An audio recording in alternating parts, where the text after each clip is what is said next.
Hey guys, if this video is sideways for you, that's on purpose.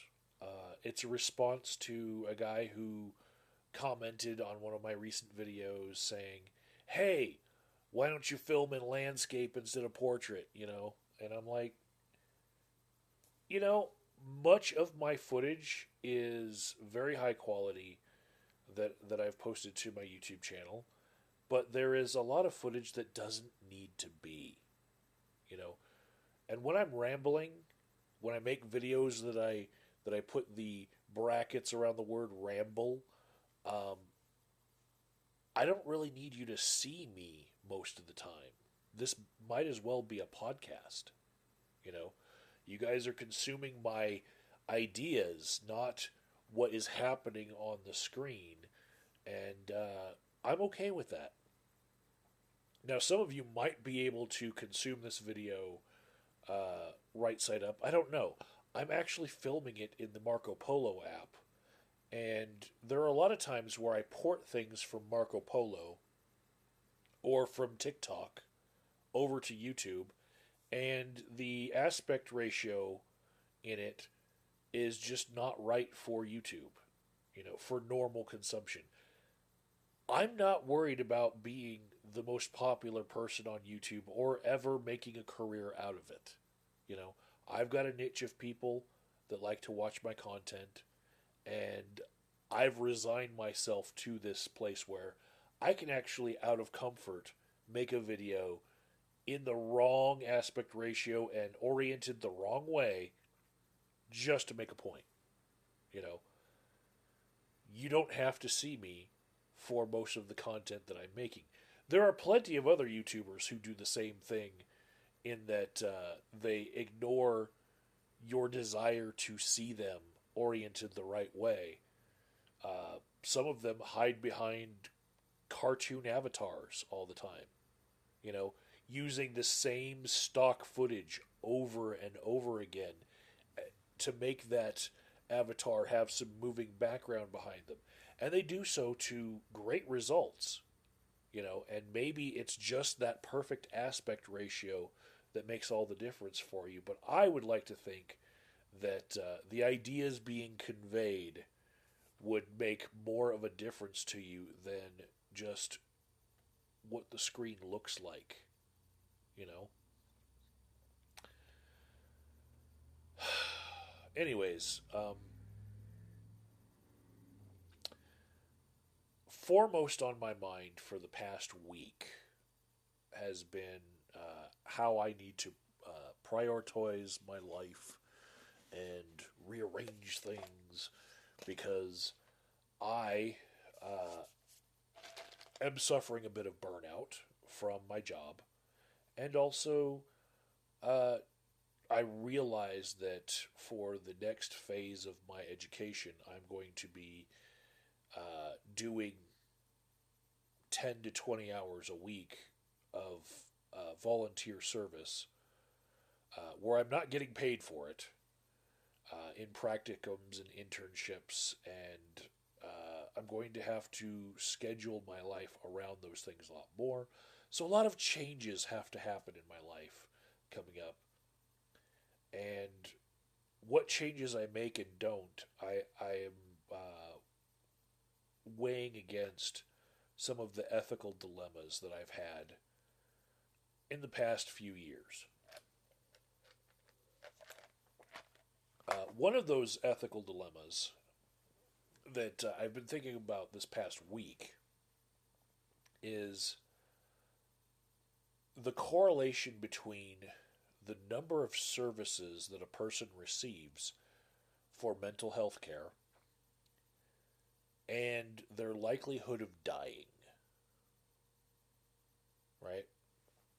So, as an addiction counselor, uh, I might be acutely referring to just uh, emergency services with regards to substances, but I could also be talking about things like suicidology.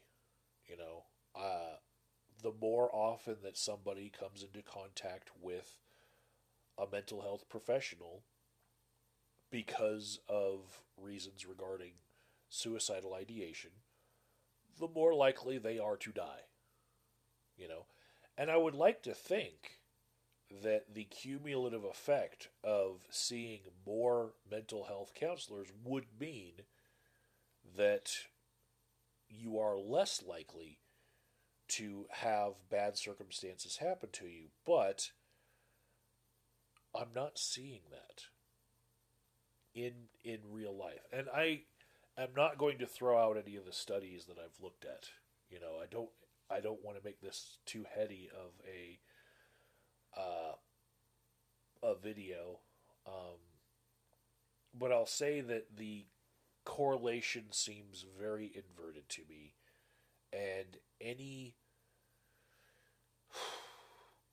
niche that I could be working in through the next 2 years or so, I kind of want to get away from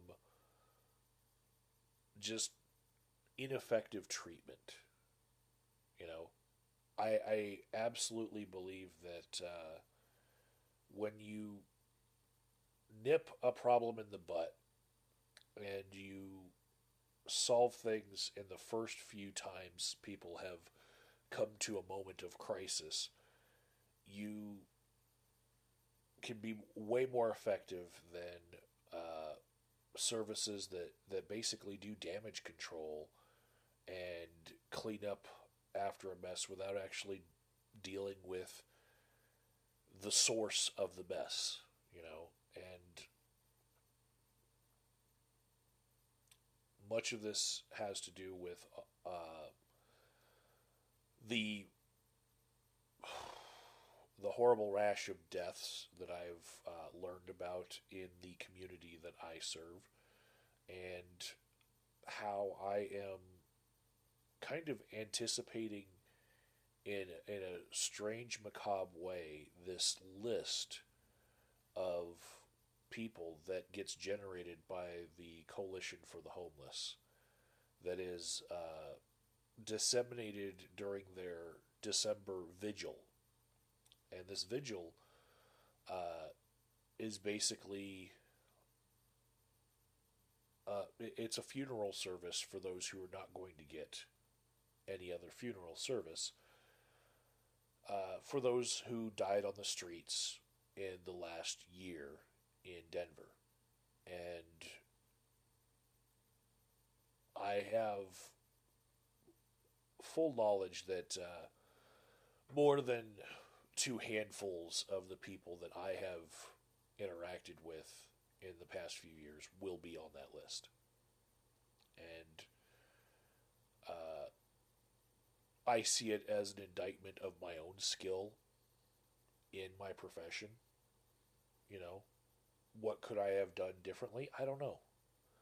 You know, I'm just one wheel in the big machine, you know, one cog, but I want to be more effective. You know, I don't want to be put in a position where I have to see how ineffective I can be. And so I'm making a lot of life change decisions in the immediate future, between now and Christmas. And those might result in me being able to post more content to YouTube. It might free up a lot of hours in my day. And it might fix my horrible sleep schedule, where I have been flipping my sleep schedule weekly back and forth from day shift to night shift. And I'm hoping that this brings about a little bit more general health and less shock and just fogginess in my brain. Because I really do feel like I will be a better person for it if I just